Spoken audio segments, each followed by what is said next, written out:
we claimed our third trophy in the Ultimate Glory Hunter Challenge. After 2.5 years of struggles and an insane season, we took the league title with Botev Plovdiv in Bulgaria. But now, we're moving on. The question is, where? This time, we're doing a challenge. I can only apply for 3 jobs during the summer. If I cannot get into a new club, I need to skip a full season. But next time, we're doing it without restrictions. We have a better chance to get an offer in the solid league. Especially with a new coaching license in our hands, we got Violet Botev. I've chosen 2 of my 3 candidates very quickly, because I wanted to jump in as quickly as possible. One of them is Midtjylland in Denmark, who I applied to work for while still being a part of Botev. After the resignation, I used the second slot for Punic in Armenia. However, it took weeks for both sides to respond. So much so that 4 different clubs from France and Germany approached us for an interview. The thing is, none of them will play in the top flight next season, and that's why we rejected them all. Same as Ludogorets Razgrad. I decided not to wait any longer and use my third slot for the challenge on TSV Hartberg from Austria. And unlike Midtjylland, for whom it took a whole month to reject us, they didn't hesitate for too long to offer us an interview and then a contract. So we took it and won our little challenge. The thing is, Hartberg has 0 money to spend, the only goal is to avoid relegation, and the owner is willing to sell the club. Looks like we entered a total mess, but I want to clear it up. Which led to many players being released from the club.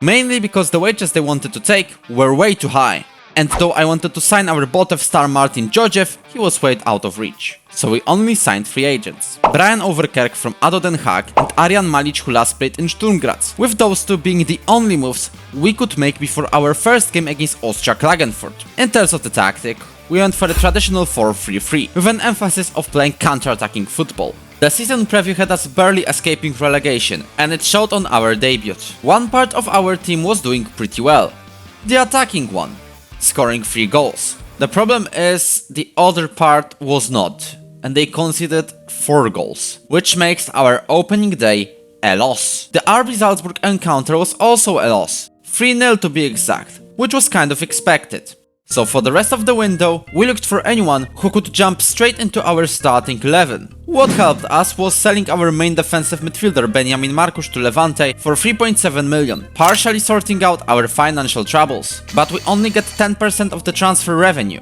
so still, free agents only. Nicolas Krobonia is not Benjamin's replacement, but is a massive addition on the wing. But I think Jan Murgash can slot into the DM slot just fine. The starting 11 may be competitive, but the bench is mainly the youth. Thankfully, some of them are very talented, like Justin Bofman, our right winger who is already valued at over 10 million. Selling him will do a world of good for our finances, and we need to cash on him whenever there is a chance. But the lack of squad depth was probably the reason we struggled quite a lot through the start of the season. We only managed to win 1 of the first 9 games against relegation candidates SV Ried. That terrible situation put us on rock bottom of the table, with the press already suggesting I'm on the verge of getting sacked. The cup journey wasn't any better. We only won on penalties against a regional Liga side, Vorwärts Steyr, which led to a strange thing.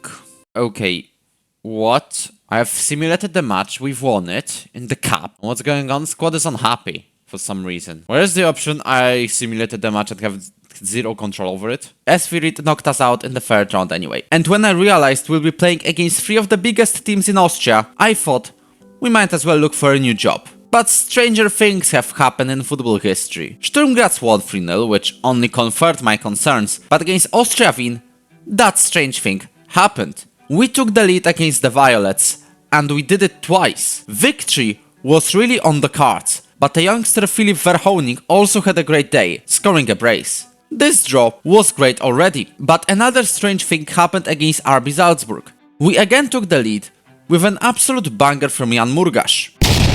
And of course, a win would be too good to be true, that's why we only got a draw, but these 2 points turned out to be very important, despite us still being just above the relegation zone. The only team that goes down is the last one. Perhaps what helped us is a change of tactic.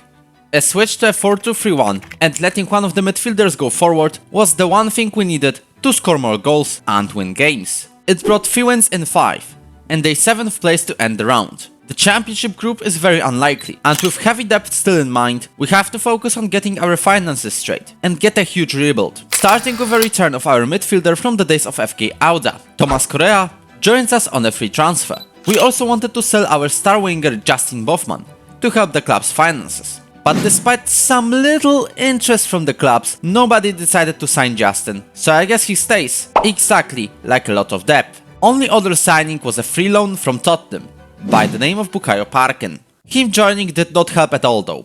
The only 2 points we got in the rest of the regular season were draws against Ostrava and relegation candidates WSG Tirol. And of course I forgot to mention the stunning win against Sturm Graz. That win helped us start the relegation group on the 8th. Wait, why do we have only 11 points? Oh yeah, after the regular season, the Austrian league splits into 2 groups of 6 and cuts the points scored by the teams so far by half. What's more, is that this season is not over yet. The top 2 teams of the relegation group qualify for the European playoff, which has Conference League football at stake. And in short, the relegation group was much less dramatic than I wanted it to be. We lost exactly 0 games there, which was more than enough to guarantee us a European playoff. But you don't just play the 5th team in the championship group. Your first opponents are the second best team in the relegation group. In this case, SV Ried. And we did not play like we wanted to get that European football. We let the right back score with ease. This did not wake us up at all. Ried had another chance, nearly scoring the second goal. We switched to a 4-3-3, but again, coming to no fruition. Fortunes could change in the 80th minute though. Manfred Fischer, who is going to retire after this season, scored a powerful volley and gave us an equalizer, and therefore the extra time, where we had even more chances. Jürgen hit the post, but Leo Matzler scored for SV Ried, being just a bit more prolific. And despite desperate tactics to get the ball into the box, Ried was too strong for us. Europe is again not for us, and I'm at the crossroads. You see, there are no jobs available in Austria, but there are 2 clubs I would be eyeing under usual circumstances: Viktoria Pilsen in Czechia and Dynamo Kiev in Ukraine. Normally, I would apply. But in this episode I want to focus on the Austrian league, so I made a hard decision.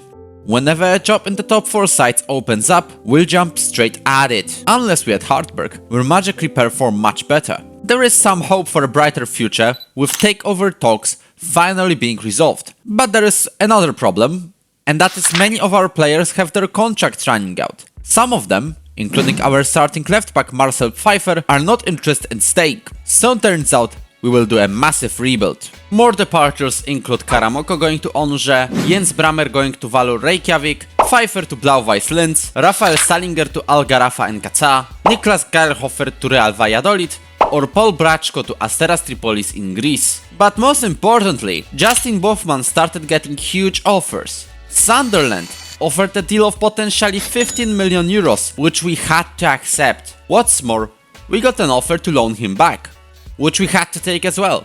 Literally, a dream come true. And rivals? Bukayo Parkin joins us on a permanent deal, Micha Marjanovic from Celje came on a free, just like a goalkeeper Marko Kovacic, and Fabio Breyer joined from TSV München for a release clause. Those 4 players are all going to be a massive addition, and I think our team has a chance to qualify for Europe. We also signed Pablo Yago, a free agent who learned his craft in Real Madrid and Sporting, but he only joined us after the season opener against Austria Wien, which we won 1-0, thanks to a goal from one of the signings. Fabio Breyer finished a long play with a driven shot. However, despite taking the lead against Blau-Weiß Linz, we did not keep it, losing 2-1 at the end. And you might be wondering, why am I talking about these 2 matches in quite detail? That is, because a huge chance came along. Mauricio Pochettino, yes, Mauricio Pochettino, was managing Red Bull Salzburg. Was, because he just moved to Bayer Leverkusen and I couldn't overlook that chance. So I instantly applied, which the media caught up on. I decided not to comment so far and worked as usual, loaning an Amir Dizdarevich from Borussia Mönchengladbach. Guess I had no chance against Sebastian Hennes. Hopefully, a pacey winger Hernan Visconti can get Hartberg up the table. We also found replacement for Niklas Gerhofer, Juan Gabriel Geminiani from Argentina, for just 95k. We only could look for bargains because the board consistently refuses to give us at least a bit more money. And perhaps I should have applied to Salzburg at all. Wins against Austria Wien and Lask Linz were the only ones at the start of the season, which pulled us down to 11th place in the table, with not a big chance of staying up. We also lost against Salzburg, albeit it was a very narrow one. But the third win we got was against Rheindorf Altach, and soon after, their manager Fabio Ingolic was shown the doors. You can also notice I am eyeing the job in Austria Wien, but despite sitting in bottom 4, Maximilian Senf's job was still stable. Oh wait, they just lost to Sturm Graz. And Zeft was sacked in the morning! You know the course of action at this point. But the response was taking weeks. In the meantime, we progressed to the Cup quarterfinal and won against Blau-Weiß Linz. And of course, Wien was waiting 3 weeks to just let me know they don't want us, and signed Fabio Ingolic, who literally got sacked days before. Guess the cup game will be a chance for revenge. But that's happening in February. So let's finish this round of games first. And we went for a huge redemption arc. Out of the last 7 games before the winter break, we won 5 of them, lifting us up all the way to 5th in the standings. At the time, Lask Linz got rid of Robin Gosens, but since Lask is in a continuous downfall, I wasn't interested. In the winter, we got another man who can strengthen us. Bilal Brahimi, a French attacking midfielder or winger, and he was our only transfer during the winter break. But he only started the cup quarterfinal against Austria Wien on the bench. The quarterfinal where we had a brilliant start. Within the first 4 minutes, Justin Bofman and Pablo Jago both scored 1 each. But Austria Wien still managed to fight back, with 1 goal in the first half and the other in the second. We had a highlight straight from the kickoff after Austria's equalizer, which Fabio Breyer used to score a leading goal. But as soon as that happened, Austria scored not once, but twice. And this game was a total roller coaster. And in the end, we got knocked out of the Austrian Cup in the quarters. After this game, discussions about my contract running out kicked off. But at this point, I knew one thing. If we don't qualify for Europe, I'm definitely out for a new adventure, regardless if I stay in Austria or go somewhere else. I was refusing contract talks for now, but it looks like the players want me to stay. We easily qualified to the championship group, and even won against RB Salzburg in the process. We also took revenge on Austria Wien for the cup quarterfinal. We're 5th in the table, only 5 points behind the Champions League slot, due to the points halving, and with a pair of more surprising teams, namely Austria Lustenau, who defeated us in the first game of the championship group, where we also had 2 more losses in a row. Not a great start. Thankfully, we won against Rapid Wien and got a draw against Blau-Weiß Linz and won against Sturm Graz, which made the league table insanely close. We're only 2 points away from Europa League football. And if it only was that easy, a draw against Austria Lustenau and losses to Rapid Wien and Salzburg pulled us down back to 6th. However, we're only 2 points behind Austria Lustenau and BW Linz, and the latter of these two are our opponents in the final match day of the season, and potentially our stint in Austria. Lustenau was playing Sturm Graz at the time, and were first to score a goal, putting us out of the Europa League, regardless of the result here in Hartberg. Sturm quickly equalized, and in our match, chances were quite even, though I would say it was the away side, with a clearer opportunity to score.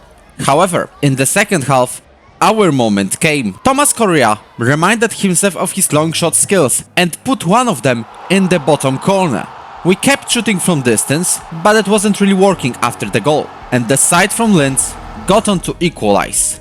But it was offside, which put out the fire from the away side, but we were still out of European football. Thankfully, Sturm Graz put the final nail in Lustenau's coffin, we defended well and qualified for a European competition, which automatically means I asked the board for a new contract after all the struggles, and they rejected it despite us getting the best result in the club's history. Though I get the fact the finances are very bad, with the board telling me to repair the club's finances 4 different times in the club vision. I'm wondering if we should even stay, but you'll only find it out next episode. And if you enjoyed this one, you can hit the like button and subscribe to the channel. I will be very grateful for that. While you're waiting for the decision on our next step, you can also get to know how the best Austrian clubs would perform in the Bundesliga. TSV Hartberg was also a part of that experiment, and the video about it is available on your screen right now.